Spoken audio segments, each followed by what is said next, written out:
ایک بے چین ایک سنسیئر دل سے جب یہ دعا نکلی میری، رمضان کا مہینہ تھا، رمضان پاک میں آپ سب کو پتہ ہے کہ شیطان اور اس کی تمام فورسز جو ہیں بند ہو جاتی ہیں، ایٹ لیسٹ جو ایکسٹرنل وسوسے ہیں وہ ختم ہو جاتے ہیں۔ اس لیے آپ سب نے بھی آبزرو کیا ہوگا کہ رمضان میں نیک کام کرنا آسان ہو جاتا ہے، تھوڑا نماز پڑھنی آسان ہو جاتی ہے، جھوٹ بولنے کا دل نہیں چاہتا، گالی دینے کا دل نہیں چاہتا، بیکاز ایکسٹرنل وسوسے کم ہو جاتے ہیں، ختم ہوئے ہوتے ہیں۔ پھر اندر کا سارا جو نفس کا گند ہے بس اس کو کنٹرول کرنا باقی ہوتا ہے۔ ایک دفعہ توفیق مجھے ہوئی کہ میں نماز پڑھوں، اور اس کے فوراً بعد اپنے ہی نفس نے للکارنا شروع کیا کہ آپ لیزی ہو جاؤ، اگلی کم پڑھ لو یا بعد میں پڑھ لو، یا بھی قضا ہونے والی ہے۔ نماز کے بارے میں اللہ سبحانہ و تعالیٰ کہتے ہیں کہ وقت پہ پڑھو، اور کوشش کرو، ظاہری بات ہے مرد حضرات کے لیے، کہ جماعت میں پڑھو گے۔ جماعت میں پڑھنے سے جہاں تک میں نے ایکسپیرینس کیا ہے، خشوع مینٹین کرنا آسان ہو جاتا ہے۔ نماز میں خشوع کو اچیو کرنا بھی ہمارا ایک آبجیکٹیو ہے۔ آپ سب نے شاید اس کے بارے میں سنا ہوگا، واٹ از خشوع؟ خشوع اس کہ نماز کو تحمل سے اور 100% فوکس سے پڑھا جاتا ہے کہ میں اس وقت کیا ریسائٹ کر رہا ہوں، اس کا کیا مطلب ہے، اور اس اویئرنیس، اس شعور کے ساتھ پڑھا جاتا ہے کہ میں اپنے اللہ تعالیٰ کے سامنے کھڑا ہوں، رب العالمین کے سامنے کھڑا ہوں، جس نے تمام عالم بنائے ہیں، مالک یوم الدین کے سامنے کھڑا ہوں،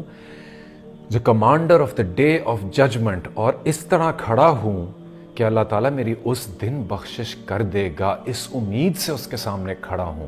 کہ اللہ تعالیٰ مجھ سے راضی ہو جائے گا، مجھے گناہوں کو میرے معاف کرے گا، اور آئندہ جتنی زندگی بچی ہے اس میں مجھے مزید طاقت دے گا کہ میں گناہوں کے قریب نہ جاؤں۔ اس طرح آپ نماز پڑھیں گے تو آپ نے اپنی توفیق کا خیال کیا ہے، پھر باوضو رہیں گے، اور اس کے بعد وضو جس طرح بھی ٹوٹے دوبارہ وضو کر لیں۔ یہ ایک گولڈن وائس ہے جو میری طرف سے لیں کہ آپ پورا دن کوشش کریں، جس بھی ریزن سے واش روم گئے ہیں، باہر نکلنے سے پہلے وضو کر لیں، چاہے نماز کا وقت ہے یا نہیں۔ وضو کرنے سے ایک تو سائیکولوجیکلی آپ کے لیے آسان ہوگا کہ چلو یار اگلی نماز پڑھ لیتا ہوں، میں باوضو ہوں، اور دوسرا جب آپ باوضو رہیں گے تو یقین جانیے آپ نے اللہ تعالیٰ کو اپنی سائیڈ پہ لیا ہوا ہے، آپ کے اوپر تھوڑی پاور آئی بھی ہے، اور جتنے بھی ایکسٹرنل وسوسے ہیں وہ آپ کے اوپر کم اثر کریں گے۔ ان کی کوششیں برحق ہوں گی، ضرور ہوں گی، کیونکہ یہ شیطان مردود کا وعدہ ہے کہ میں صراط مستقیم پہ تیرے لوگوں کو بھٹکاؤں گا۔ جو سیدھے راستے پہ چلنے کی کوشش کر رہے ہیں انہی سے تو ان کو پرابلم ہے، انہی سے تو شیطان کو مسئلہ ہے کہ یہ کیوں اللہ تعالیٰ کے سامنے جھک رہے ہیں، یہ کیوں نماز کو اڈاپٹ کر رہے ہیں، شراب کو، گناہ کو، ہر چیز کو ریجیکٹ کر رہے ہیں، اور اپنی نمازوں کو پورا کر رہے ہیں، روزے رکھ رہے ہیں، انہی سے تو مسئلہ ہے ان کو۔ تو یہ بیٹل، یہ وار، اس کے یہ امتحان ہمارا کنٹینیوس ہے۔ پلیز اس بات کو بھی ضرور سمجھیں کہ جو میں توفیق کا خیال رکھنے کی بات کر رہا ہوں، یہ ہمیں آخری سانس تک رکھنا پڑے گا۔ کوئی ایسا سٹیج نہیں آئے گا جب ہم شیطان کے وسوسوں سے آزاد ہو جائیں گے، کوئی ایسا سٹیج نہیں آئے گا جب اللہ تعالیٰ بھی ہمیں آزمانا چھوڑ دے گا۔ اللہ تعالیٰ نے اپنے پیارے پیغمبروں کو ان کی آخری سانس تک جس قدر مشکلات دی ہیں، جس قدر مشکلیں ان کی زندگی میں آئی ہیں، یہ ہمارے لیے اگزامپل ہے۔ نعوذ باللہ ہم میں سے کوئی بھی کبھی پیغمبر کے مقام پہ نہیں پہنچ سکتا، لیکن ان کی زندگی ہمارے لیے، ہمارے سامنے اس لیے رکھی گئی اور ریکارڈ کی گئی ہے تاکہ ہم ان سے سبق حاصل کر سکیں۔ تو میں نے ریسنٹلی کتاب پڑھی ہے، اس کی بھی ریفرنس ضرور دوں گا، it's called the life of prophets, Ibn Kathir کی یہ کمپلیشن ہے، اس کا بھی میں لنک آپ کو اس ویڈیو میں دے دوں گا۔ لائف آف پروفٹس میں نے صرف اس لیے پڑھی کہ میں تمام پروفٹس کے بارے میں جان سکوں، ان کی زندگی کے بارے میں جان سکوں، اپنی نالج میں اضافہ کروں۔ اور اس بک کا مطالعہ کرنے کے بعد مجھے اینڈ میں چیز یہ سمجھ آئی کہ every prophet was tested like no other human being wants to be tested, لیکن چونکہ وہ اللہ تعالیٰ کا پیغام لے کر آئے تھے، ان کا دل سچا تھا، تو وہ اپنے ہر ٹیسٹ کے بعد، ہر ٹیسٹ سے پہلے، ہر کامیابی کے بعد اور ہر فیلئر کے بعد بھی انہوں نے صرف اور صرف اللہ تعالیٰ کی رسی کو زور سے تھامے رکھا۔ یہ آن گوئنگ پروسیس ہے میرے دوستوں۔ اگر آپ آج نماز پڑھ رہے ہیں، نو اٹ فار اے فیکٹ کہ آپ کو ٹیسٹ کیا جائے گا، آزمایا جائے گا، آپ کا دل چاہے گا اگلی کم پڑھ لوں، اگلی چھوٹی پڑھوں، لیکن جیسے جیسے آپ اپنی توفیق کا خیال رکھتے رہیں گے اور ہر نفس کے شور سے بھی اور شیطان کے شور کو بھی اگنور کر کے، کبھی کبھی ایسے دن آئیں گے جہاں مشکل ہو جائے گا آپ کے لیے نماز پڑھنا، میری ایڈوائس ہوگی زور لگا کے پڑھیں، پھر بھی پڑھیں، ڈٹ کے پڑھیں۔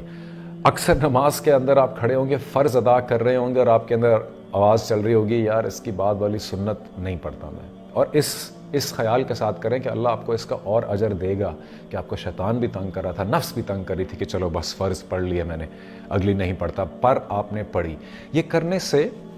آپ کا آرمر بڑھے گا، آپ کے اوپر جو ایمان کا آپ اپنا ایک سوٹ پہن رہے ہیں، ایک پاور پہن رہے ہیں، وہ آہستہ آہستہ اپ گریڈ ہوگا، آپ کا لیول بڑھتا چلا جائے گا۔ اور اللہ تعالیٰ نے خود کہا ہے کسی انسان کو کسی دوسرے انسان کے اوپر کوئی ترجیح حاصل نہیں ہے ماں سے بات تقویٰ کے۔ تو تقویٰ اسی کا تو نام ہے کہ آپ اللہ تعالیٰ کی راہ میں اپنے آپ کے ساتھ جنگ کر رہے ہیں، اپنی نیت کو اللہ تعالیٰ کے ساتھ باندھے رکھا ہے کہ میرا دل چاہ رہا ہے یا نہیں چاہ رہا، میں اپنی نماز ادا کروں گا، میں گناہوں سے دور رہوں گا، میرا دل چاہ رہا ہے غصے میں گالی دینے کا، میں نہیں دوں گا، میرا دل چاہ رہا ہے کہ میں کسی قسم کی ریلیکسیشن کرنے کے لیے یا شغل میلہ لگانے کے لیے یہ فضول کام کر لوں، وہ فضول کام کر لوں، تھوڑا مزہ کر لوں، تھوڑا ریلیکس کر لوں۔ اللہ تعالیٰ کے یہاں صرف اور صرف بیٹل ہے، جنگ ہے، اور اللہ تعالیٰ بے شک غفور و رحیم ہے، معاف کرنے والا ہے، اس سے توقع ہمیشہ اچھی کی جاتی ہے، ہمیشہ اپنے بھلائی کی توقع ہی رکھنی ہے اللہ سبحانہ و تعالیٰ سے، لیکن اپنے آپ کو تو آپ نے عمل میں رکھنا ہے۔ ہمارے پاکستان میں اور آئی ایم شور پورے مسلمانوں کی دنیا میں ایک بڑی فیورٹ آیت کو بار بار کوٹ کیا جاتا ہے کہ اعمال کا دار و مدار نیت پر ہے، اور ہماری نیت بہت اچھی ہے جی، پر اس بات پہ تو غور کریں کہ کس کے دار و مدار کی بات کی جا رہی ہے؟ اعمال کے۔ صرف نیت لے کر ہم نہیں جا سکتے وہاں پر، ہمیں اعمال لے کر آنے ہیں زندگی میں، اور یہی عمل ہے جو اللہ تعالیٰ نے آپ کے اوپر نہیں چھوڑا کہ فگر آؤٹ کرو، سوچ کے لاؤ کہ کیا اعمال لاؤ گے، بتا دیا ہے کہ یہ ہیں 5 نمازیں، یہ ہے روزہ، یہ ہے حج، یہ ہے زکوٰۃ، اور حج اور زکوٰۃ بھی صرف ان کے لیے جو صاحب استطاعت ہیں، جو نہیں ہیں ان کے لیے نہیں ہے، ان کے لیے صرف 2 اعمال ہیں، نماز اور روزہ، جو ہر انسان کر سکتا ہے، چاہے وہ غریب ہو، چاہے امیر ہو، چاہے اس کا جسم پورا ہو یا نہ ہو۔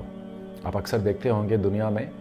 اور کوشچن کرتے ہوں گے کہ اللہ تعالیٰ نے عجیب کسی کو غریب بنا دیا، کسی کو اس کے جسم میں کوئی معذوری دے دی، تو یہ دنیا میں کیسے آگے جائیں گے؟ اس چیز سے آپ کو سمجھ آنی چاہیے کہ یہ ریس دنیا کی نہیں ہے۔ ہاں، دنیا کے طرز کے مطابق تو یہ لوگ پیچھے رہ جائیں گے بالکل، جو ایک امیر گھر میں بہت پیدا ہوا ہے اور ایک غریب گھر میں پیدا ہوا ہے، وہ نہ تو کبھی اچھی یونیورسٹی میں جا سکے گا، موسٹ پرابلی ناٹ،